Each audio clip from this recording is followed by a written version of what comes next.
So, quick trivia. Every single time that I have the opportunity to sit down and consult with the Personal Learning Network, I always go home, apply it, and then I earn more. As in, more. Papakita ko sa inyo mamaya. Pero, sasagutin muna natin yung question ni Harvey kasi tinatanong niya kung ano daw yung TikTok ni JV. Hindi ko alam kung nilalaman na ni JV yun. Also, sorry din kung naririnig yung hilik ni Babski, but natutulog siya. So, itutuloy pa rin natin itong chismis na to dahil gusto ko ipakita sa inyo kasi sobrang natutuwa ako. The Personal Learning Network, I call them that because every single time that we meet, kapag nagkikita ko sila na nagwo-work, lagi ako naupo, like, what do you do? Promise, if you surround yourself with the right people, you will continuously learn and improve. And today, I want to just quickly share with you how I'm actually earning more because I listened to JV. January, we had our team building sa Cebu, and habang nandun, nagwo-work pa rin kami. Especially JV and Queenie, tago na lang sila dito, but they are video editors. Now, JV is our mentor for video editing, and I asked him, so anong gagawin ko sa videos ko? Kasi one time, nagsitin ako sa class niya, sabi niya, ate, mali yung ano, talaga ginano niya ako, sabi ko, bukla ako. Pero totoo, na hindi ako magaling mag-edit ng videos. It's just not me. Anything that's creative, hindi ako magaling gumawa ng anything that's aesthetic. So, dahil nga hindi ko naman siya madalas na ginagawa, for the most part, dinedelegate ko siya sa team ko na alam kong magaling doon. Eto si JV, tinanong ko siya, sabi ko, anong pwede kong gawin to improve? And he gave me so many tips na hindi pa ako umaalis ng Cebu, ng Bantayan, Cebu. In-apply ko na siya and girl, the results.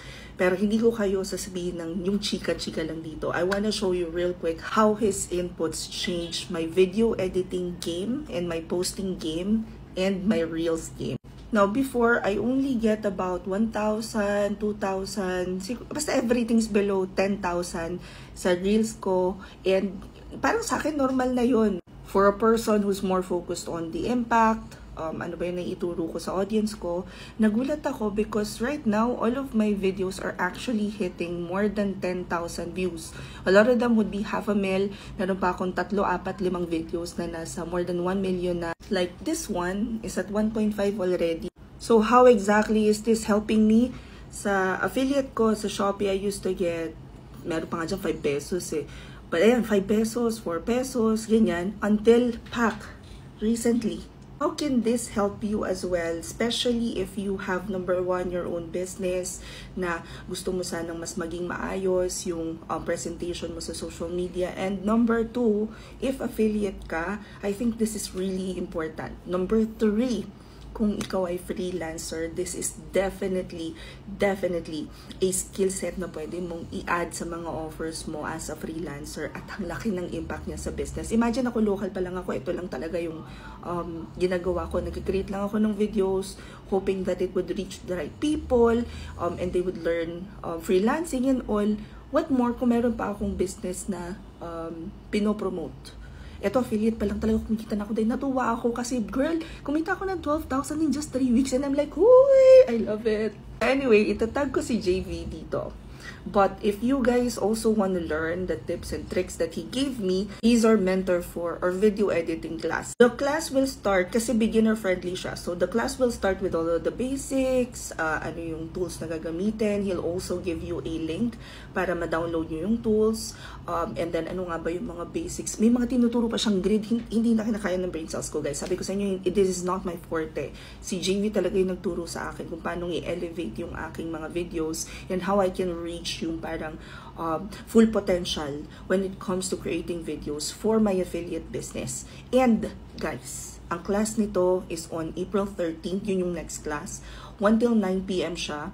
999 pesos lang to. Pagkatapos, yung class will be, I believe, yung class is 8 hours. I think kinakaya naman ng 5 hours lang yung mismong class. Pero give at least 8 hours for that class kasi may mga activities kayo after. After ng live class, you guys will also have 2 weeks of internship. So, meron kayong output-based na internship.